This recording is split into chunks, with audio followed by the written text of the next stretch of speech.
Le château était silencieux, mais la paix, elle l'avait déserté. Du marché animé jusqu'aux rives du ruisseau qui traversait le village, un seul nom restait sur toutes les lèvres, la reine Éléonore. Ce n'était point parce qu'elle était la souveraine la plus ravissante que le royaume eût jamais connue, ni parce qu'elle avait enfin donné naissance à elle héritier tant attendu.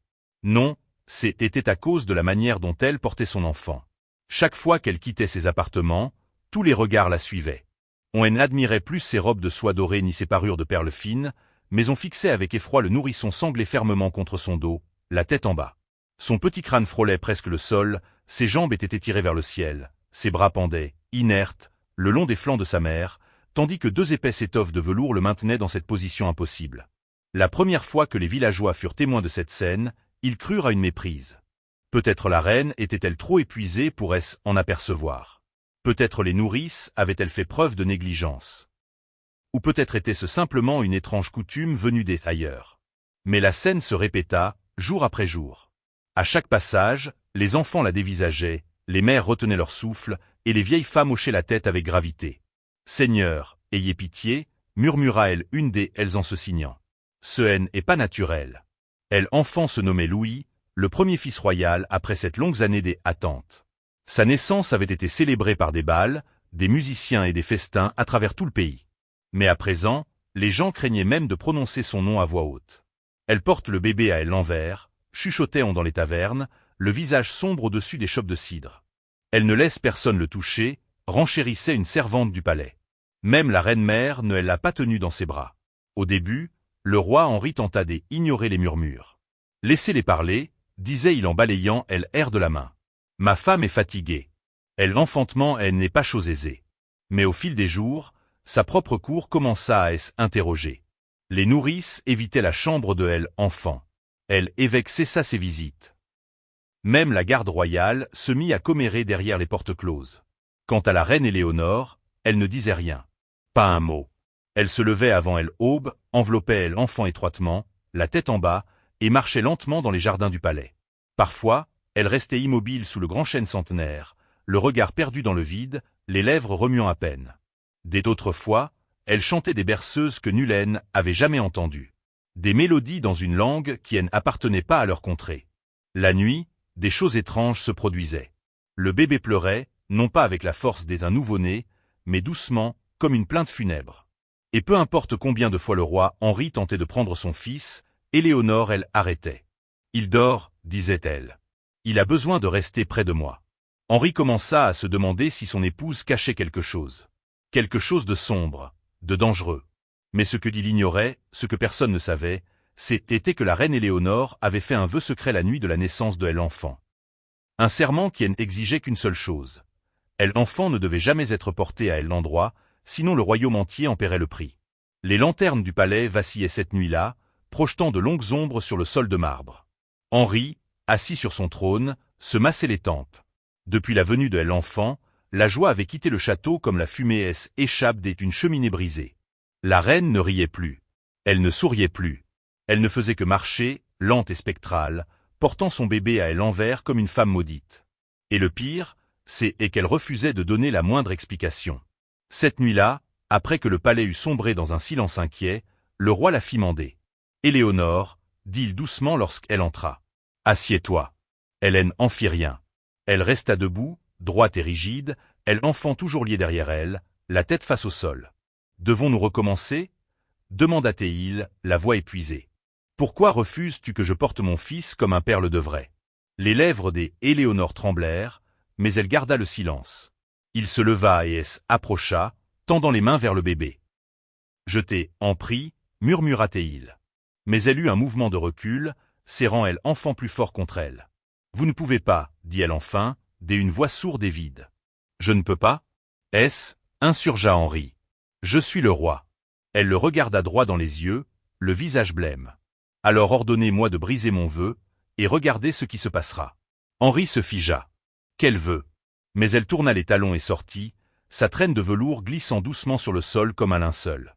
Il la regarda éloignée, le cœur battant à tout rompre. Cette nuit-là, il ne trouva pas le sommeil. Quelque chose n'allait pas, terriblement pas. À l'autre bout du domaine, l'herboriste royale, dame Clotilde, était assise dans sa chaumière, broyant des racines amères. Hélène avait été appelée qu'une seule fois depuis la naissance, et même alors, la reine Éléonore avait parlé par énigme. Elle dissimule quelque chose, marmonna la vieille femme pour elle-même. Cet enfant, n'est pas ordinaire. Le lendemain matin, elle se rendit aux appartements de la reine, prétextant apporter des onguents pour le nourrisson. Mais la reine refusa d'ouvrir la porte. « Je n'ai besoin d'aucune herbe, dit-elle à travers le bois massif. Laissez-moi juste voir le bébé, majesté. Non. De l'intérieur de la chambre, dame Clotilde entendit la reine chuchoter, mais dans aucune langue qu'elle ne reconnut. Elle recula lentement, la peur lui nouant l'estomac. Plus tard ce jour-là, alors que la reine effectuait sa promenade habituelle, Clotilde introduisit furtivement dans la chambre du prince. Elle avait attendu la relève de la garde. Là, près du berceau de l'enfant, elle découvrit quelque chose de glaçant. Une petite coupe d'argent couverte de sang séché, dissimulée derrière les lourds rideaux royaux. À côté, un morceau d'étoffe rouge déchirée portait d'étranges symboles. Clotilde étouffa un cri et recula, manquant de tomber. Ses mains tremblaient alors qu'elle tentait de recouvrir la coupe, mais à cet instant précis, Éléonore entra. Le regard de la reine devint glacial. Sa voix se fit menaçante. « Vous n'auriez pas dû voir cela. Je faisais simplement le ménage, bégaya Clotilde. Savez-vous ce qu'il advient de ceux qui interfèrent avec les vœux sacrés ? Demanda la reine en avançant. La vieille femme recula un pas.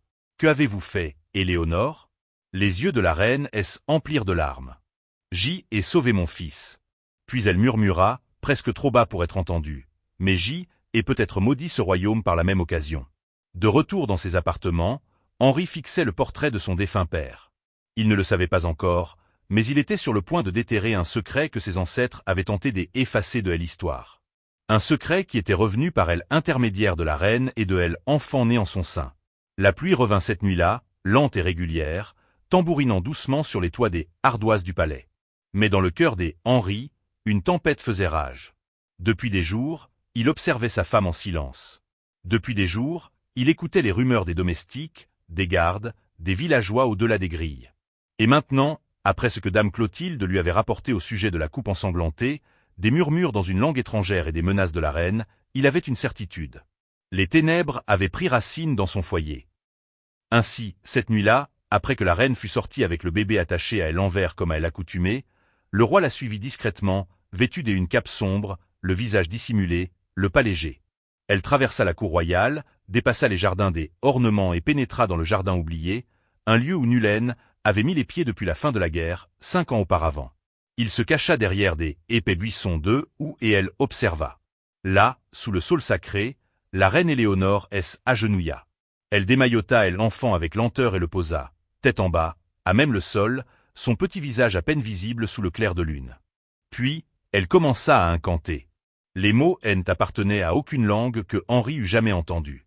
Ils roulaient sur ses lèvres comme un tonnerre ancien, comme une chose oubliée par le temps. Sa voix tremblait, mais son regard restait fixe. Le corps Henri fut parcouru de frissons. Il voulait courir, hurler, saisir son enfant et fuir. Mais il resta immobile. Soudain, le sol trembla, à peine, comme une respiration retenue trop longtemps. Et juste un instant, la reine Éléonore cessa son chant. Elle leva les mains vers le ciel et murmura « J'y ai fait ce qui était exigé. Épargnez-le. Épargnez-moi. » Les genoux Henri se dérobèrent. Quel genre de rituel était-ce? Qu'était devenue son épouse? C'est alors qu'une brise balaya les arbres, et le bébé laissa échapper un long soupir. Pas celui un enfant normal, mais comme le soupir d'une chose ancienne qui éveille. La reine le souleva avec vivacité et le sangla à nouveau, fermement, la tête en bas. Elle se retourna, mais le roi avait déjà reculé dans l'obscurité, le cœur battant comme un tambour de guerre. Il regagna ses appartements et demeura assis dans le noir. Les heures écoulèrent. Il ne ferma pas l'œil. Le lendemain matin, la reine se comporta comme si de rien n'était. Elle donna le bain à l'enfant, lui chantonna des airs doux et salua même les servantes un sourire. Mais le roi resta muet. Il se contentait d'observer. Plus tard ce jour-là, il fit mander dame Clotilde. Et si la reine avait scellé un pacte?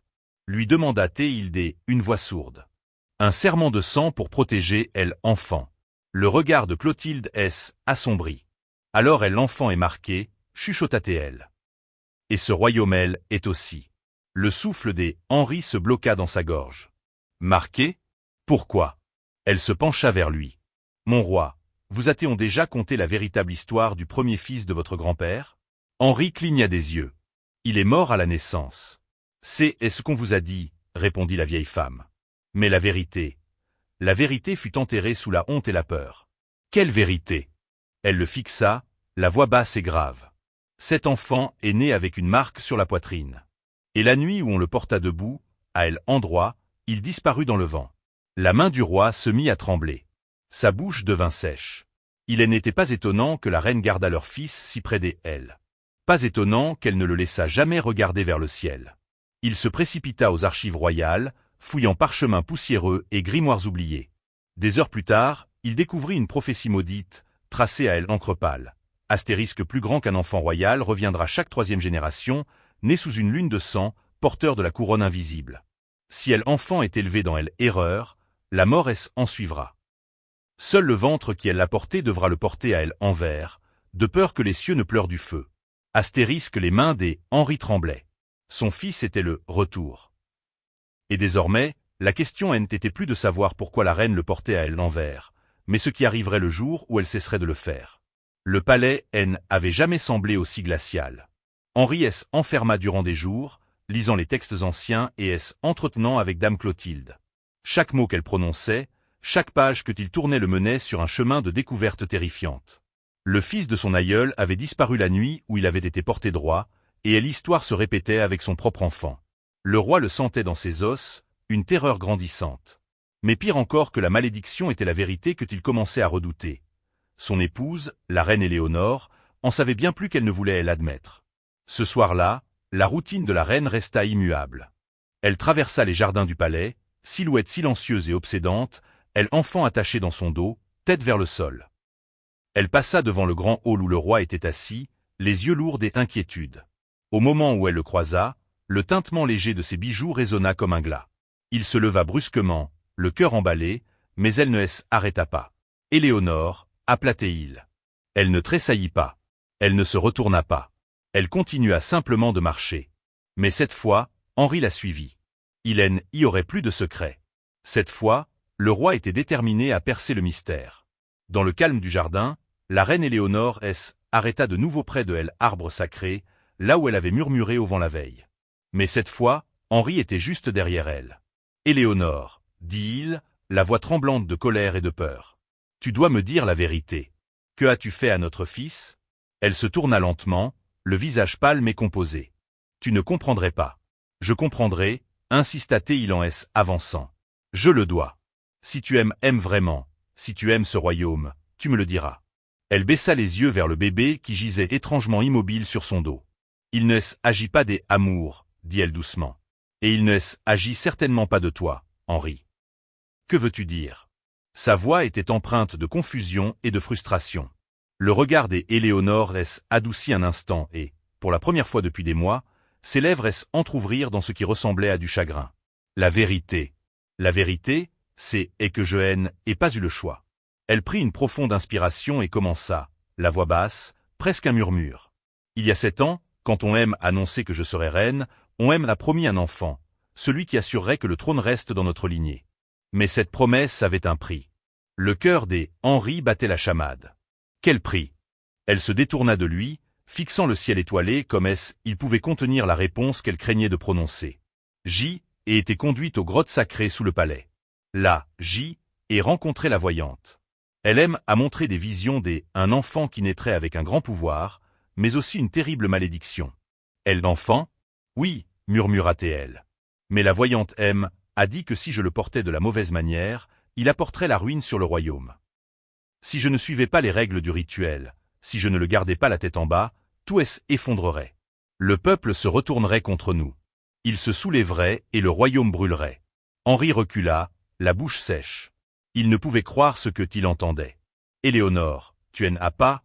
Je n'avais pas le choix. Le coupa-t-elle, la voix tremblante. Et promis à la voyante. Et juré de le protéger ainsi. Si je ne le fais pas, il détruira tout. Je est gardé en vie grâce à ce vœu. Et pourquoi je ne peux laisser personne autres le porter. Et pourquoi. Et pourquoi je le porte à elle envers. Mais pourquoi m'as-tu rien dit? demanda le roi, la voix brisée. Pourquoi Nehem as-tu pas prévenu? Parce qu'au moment où je te dis la vérité, chuchota Théel, les yeux brillant désormais de larmes retenues, la malédiction s'enclenche. Au moment où tu sais, le sort du royaume est scellé. Le roi sentit un frisson le parcourir. Un instant, il resta là, sans voix. Il avait toujours cru en la force de sa femme, en sa sagesse, en son amour. Mais il faisait maintenant face à une décision qui pouvait anéantir tout ce qu'il avait jamais connu. Le lendemain matin, le soleil se leva sur le royaume comme à elle accoutumée. Mais une atmosphère troublante régnait. Henri faisait les 100 pas dans ses appartements, déchiré entre la loyauté envers son épouse et la sécurité de son peuple. La reine Éléonore avait tenu sa promesse. Elle avait protégé leur fils. Mais à quel prix? Est alors que dame Clotilde apparut dans l'encadrement de la porte. Son visage était blême, sa voix sépulcrale. L'heure est venue, votre majesté. Henri immobilisa net. Que voulez-vous dire? La voix de Clotilde tomba dans un murmure. La prophétie de la voyante a commencé à se réaliser. Si vous n'arrêtez pas maintenant, le royaume tombera. Les yeux des Henri écarquillèrent. Non, murmura-t-il. Je ne peux pas. Je ne peux pas faire ça. Mais au moment même où il prononçait ces mots, il savait qu'il le devait. Le temps des secrets était révolu. La décision de la reine, son vœu, serait la fin de tous, à moins que Tylène y mette un terme. Cette nuit-là, il fit son choix. Au moment où il pénétra dans les appartements de la reine, il sut qu'il était trop tard. Louis était couché dans son berceau, mais Hélène n'était pas à l'envers. Et le château tout entier se mit à trembler. Le vent hurlait cette nuit-là.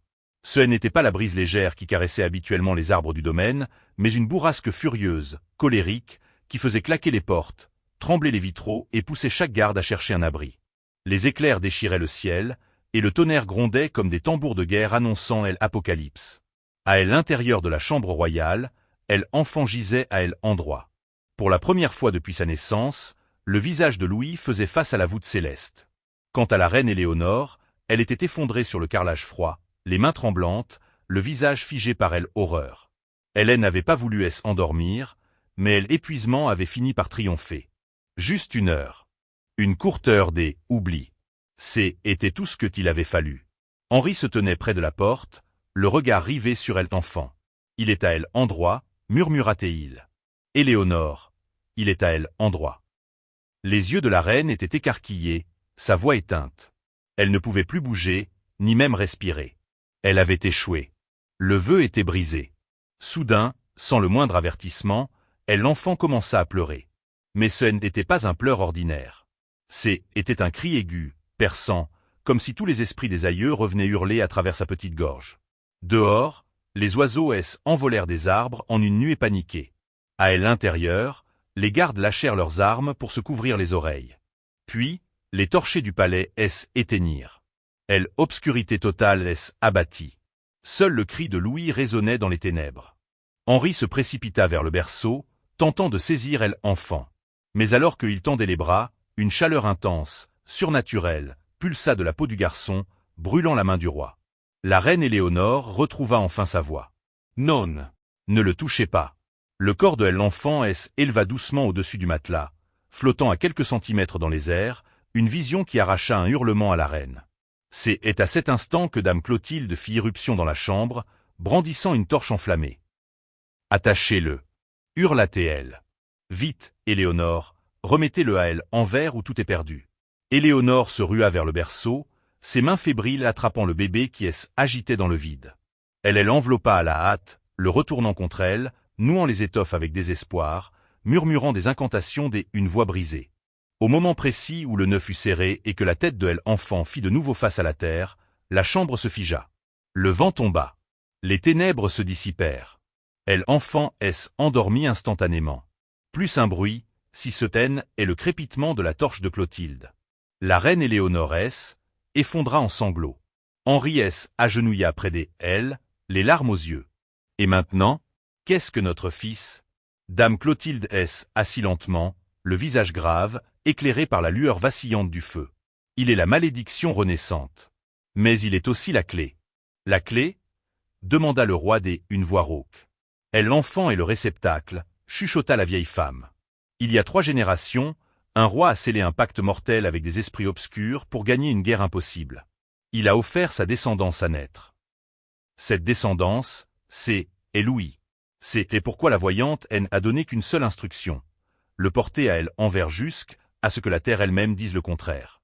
Ce N est qu'alors que la malédiction expirera. Mais pourquoi à elle envers? Demanda Henri, au bord de la rupture. Pour tromper les esprits, répondit enfin Éléonore, la voix lasse mais ferme. Ils le voient marcher droit trop tôt, ils sauront que il est revenu, et ils viendront le chercher. Un lourd silence suivit. Le roi assis à même le sol près de son épouse, sa couronne oubliée. Alors, pour combien de temps? Dame Clotilde fixa la flamme de sa torche. Jusqu'à ce que les esprits se lassent, ou jusqu'à ce que le garçon soit assez fort pour les affronter lui-même. Henri se releva lentement et regarda sa femme. « Pourquoi n'aimes-tu rien dit dès le début ?» Elle croisa son regard, les larmes coulant de nouveau sur ses joues. « Parce que je savais que tu aimes, arrête Hermie. Et j'y étais prête à te perdre, toi, mais pas lui. » Le lendemain matin, le calme était revenu au palais. Mais le secret, lui, était échappé. Les gardes parlaient à voix basse dans les couloirs. Les servantes chuchotaient près du puits. Même les musiciens royaux intégraient une note mélancolique à leurs airs matinaux. La reine porte son enfant à elle l'envers, non pas par folie, mais pour nous sauver tous. Sur la place du village, le peuple comprit enfin. Les commérages se muèrent en culpabilité. Laonte se chanjea en chagrin. Mais il était trop tard pour les excuses. La reine ne se promenait plus dans les jardins du palais. Elle ne saluait plus les dignitaires et ne se tenait plus aux côtés du roi lors des cérémonies. Elle restait cloîtrée dans sa chambre, silencieuse, portant inlassablement son bébé, la tête en bas. Le seul son qui émanait désormais de cette pièce était une berceuse douillette, obsédante, magnifique et brisée. Et parfois, lorsque le vent soufflait dans la bonne direction, les villageois juraient entendre murmurer. S'il savait pourquoi je le porte ainsi, il ne parlerait plus jamais.